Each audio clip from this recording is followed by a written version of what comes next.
শহীদ ওসমান হাদির বড় ভাই ওমর হাদি তিনি যেই দুইটা পোস্ট করেছেন, এই দুইটা আপনারাও যখন দেখেছেন আমরাও তখনই দেখেছি। মানে এমনটা না যে আমাদের সাথে আলোচনা করে উনি এই পোস্টটা দিয়েছেন। নাম্বার 2, এইটা উনি কেন দিয়েছেন এইটার উত্তর উনি সব থেকে ভালো দিতে পারবেন। কারণ আমাদের জানা মতে, আপনারা জানেন যে ইলেকশনটা কেন্দ্র করে বিভিন্ন ধরনের নেগোসিয়েশন হয়। আমার জানা মতে বিএনপি এবং জামাত উভয় দলই শহীদ ওসমান হাদির সাথে বিভিন্ন পর্যায়ে নেগোসিয়েশন করেছে। বিএনপির পক্ষ থেকেও ঢাকা 8 থেকে ইলেকশন না করবার ব্যাপারে, যে ঢাকা, কারণ আপনারা জানেন যে ঢাকা 8 অত্যন্ত গুরুত্বপূর্ণ একটা আসন এবং বাংলাদেশের যে রাজনৈতিক বিভিন্ন সমীক্ষা, সেখানে ঢাকা অত্যন্ত গুরুত্বপূর্ণ। কারণ হচ্ছে রাজনীতির কেন্দ্রবিন্দু হচ্ছে এই ঢাকা 8, যার কারণে প্রত্যেকটা দলই চাইবে যে ঢাকা 8 তার হাতে থাকুক। সেই জায়গা থেকে বিএনপি এবং জামাত প্রত্যেকেই তার সাথে নেগোসিয়েশন, এবং তারা বলেছে যে আপনি যদি অন্য কোনো আসন থেকে ইলেকশন করতে চান সেক্ষেত্রে আমরা আপনাকে সহায়তা করব। এটা বিএনপি এবং জামাত দুই দল। তো এর বাইরে আমার কাছে অন্য কোনো তথ্য নাই এবং ইনকিলাব মঞ্চের কাছেও এই ব্যাপারে তথ্য নেই। এই ব্যাপারে তারাই সুস্পষ্ট বক্তব্য দিতে পারছে কেন এই কথাগুলো করেছে।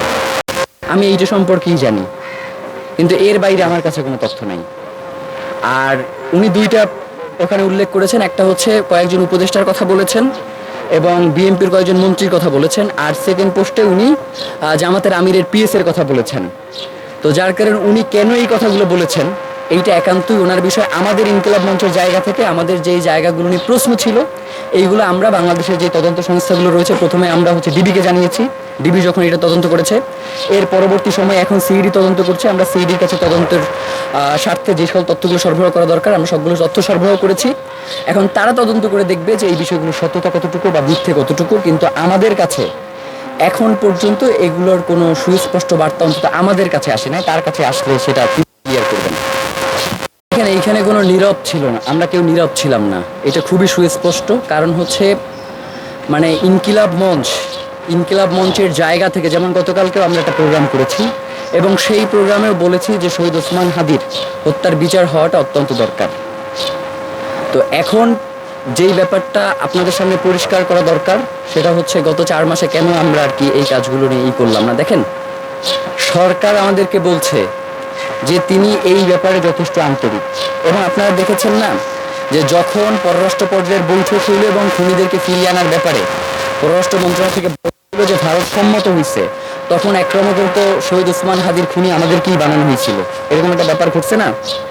এবং আমরা কেন পোস্ট দিতে দেরি করলাম এইটা নিয়ে আমাদেরকে বিভিন্নভাবে করা হয়েছে। আপনারা জানেন যেই দিনে এই ঘটনা ঘটছে ওই দিন আমরা রাজু ভাস্কর্যে শহীদ ওসমান হাদির এই ব্যাপারটা নিয়ে আমরা একটা আন্দোলনের ভিতরে ছিলাম। তো সরকারের পক্ষ থেকে আমাদেরকে সুস্পষ্টভাবে জানিয়েছে যে সরকার এই ব্যাপারে যথেষ্ট আন্তরিক এবং তারা খুনিদেরকে ফিরিয়ে আনার ব্যাপারে তারা সর্বোচ্চ চেষ্টা করছে, তারা কিছুটা সময় চায়। তো এখন আমাদের কাছে যদি সরকার এই ধরনের বার্তা পৌঁছায়, সেই ক্ষেত্রেও আমাদের আর এর বাইরে করণীয় কী আছে? আমরা সরকারকে এই ব্যাপারে সময় দিয়েছিলাম, কিন্তু সরকার যে পররাষ্ট্র মন্ত্রণালয়ের কথা বলছে বা পররাষ্ট্র পর্যায়ের বৈঠকের কথা বলছে, আমরা দেখছি যে ভারতের সেই পররাষ্ট্র পর্যায় থেকেই এই খুনের সাথে প্রত্যক্ষ জড়িত থাকার সংবাদ আমরা গতকালকে পেয়েছি।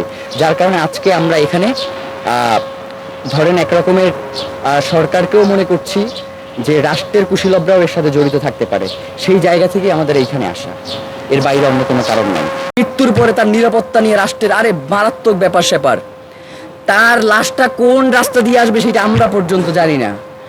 আমরা জানতেছি যে তার লাশ আসতেছে শাহবাগে, গাড়িতে উঠবার পর দেখতেছি যে তার লাশ যাইতেছে হৃদরোগ ইনস্টিটিউটে। আবার তার কবর খুলে দেয়া হচ্ছে না, তার কবরে এখন নিশ্চিদ্র নিরাপত্তা দরকার। কিন্তু যখন শহীদ ওসমান হাদিকে এই রাষ্ট্রের প্রয়োজনে বাঁচিয়ে রাখবার দরকার ছিল, তখন সরকার তার নিরাপত্তা নিশ্চিত করতে পারে নাই। তো এই জন্য আমরা অতি আহ্বান জানাই যে শহীদ ওসমান হাদিকে বাংলাদেশ ভালোবাসে। শহীদ ওসমান হাদি এই বাংলাদেশের স্বাধীনতা সার্বভৌমত্বের অতন্দ্র প্রহরী। সুতরাং তাকে যদি আমরা তার যথাযথ সম্মান প্রদর্শন করতে না পারি, তাহলে বাংলাদেশের স্বাধীনতা সার্বভৌমত্ব দিল্লির কাছে আমাদের বর্গা দেয়া ছাড়া আর কোনো উপায় থাকবে না।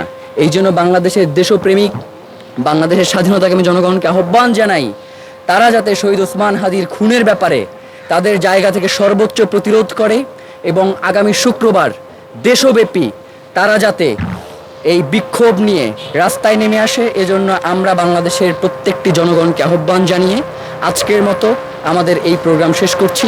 সবাই